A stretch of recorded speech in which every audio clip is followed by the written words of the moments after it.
Hello friends, and welcome to lesson number 4. In this lesson I'm going to answer one of the most crucial questions: why most people who stopped their addiction eventually return to it. According to statistics, more than 90% of quitters of any addiction will return to it in less than 1 year. That's barely 1 in 10 addicts eventually manage to quit. And it really doesn't matter which method is used and how much money has already spent on it. This is very poor data from the rehab industry that rolls over $70 trillion every year in the weight loss program alone. So why does it happen? Why does a few people manage to quit forever? Well, they simply lead their lives and they don't let their life lead them. They make decisions and implement them without compromises, and they easily skip obstacles that stand in their way. But most of the population are not like that. I wish I was like that. That would save me heartaches, mental and emotional distress, and a lot of money. And all the people who fail to stop their addiction know one thing for sure: that's all inside their head, right?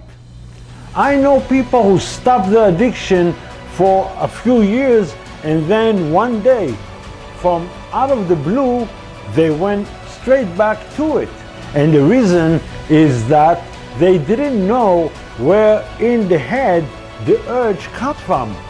They didn't know how to deal with it and what to do when it pops up in the head, and try to convince them to use the addictive drug or behavior. If they don't have this knowledge in the time of relapse, they feel like they are going to freak out and climb on the wall if they don't immediately use the drug of their addiction. If you are here, it might have happened already to you, when you stop the addiction and after a while you return to it. Maybe you think that the relapse happened because the willpower did not help you resist the urge. Do you remember that? Now, most addicts give 4 main reasons for their addiction. Number 1, I'm bored and I don't know what to do with my hands. Number 2, I'm not in focus and the addictive drug or behavior helps me to concentrate. Number 3, I'm tense and have pressure in my life and the drug calms me down. Number 4, I love the drug. I'm calmer and I have it as a support in a good time and bad times. But those feelings are paradox, something that doesn't exist in reality, because the drug doesn't relieve boredom. The addict goes out of focus because of the addiction and the long ongoing use of the drug. Cigarettes, fattening foods, alcohol, and recreational drugs are not relaxing at all. Because if they were, then why the addicts in time of stress drink more, smoke more, and eat more? After the World Health Organization recognized smoking, alcoholism, and overweight as diseases, resources were directed to investigate the case of addiction and develop drugs for the new diseases. Studies have shown that the use of additives raises the level of the hormone dopamine in the brain, as do other narcotics drugs such as cocaine, morphine, and amphetamine. And what does dopamine do?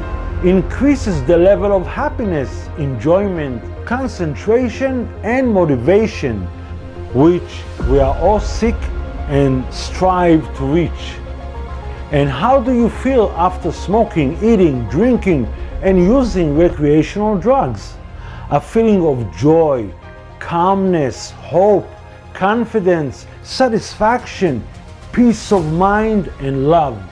So after using the additives, one can laugh and smile and have hope that one day life will be better for him, even if his life is down in the bottom of the pit and happiness does not exist in his reality.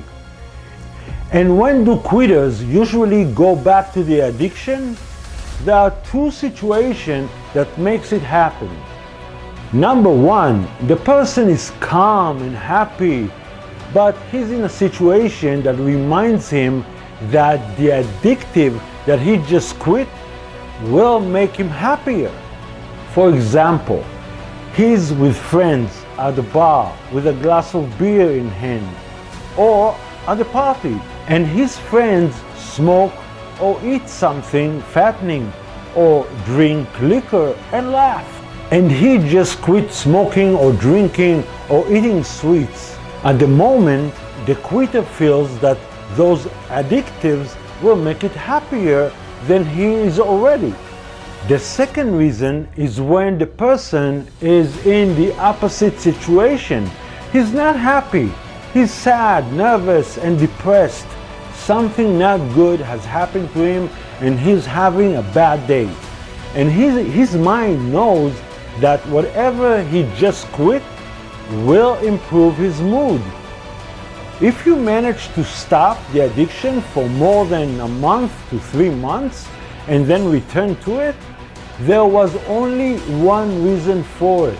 The good feeling sensation the drug gave you all the years is stored now in the memory to be used in time when you come across the two situations I talked about. The conclusion I have reached in my research is now understandable.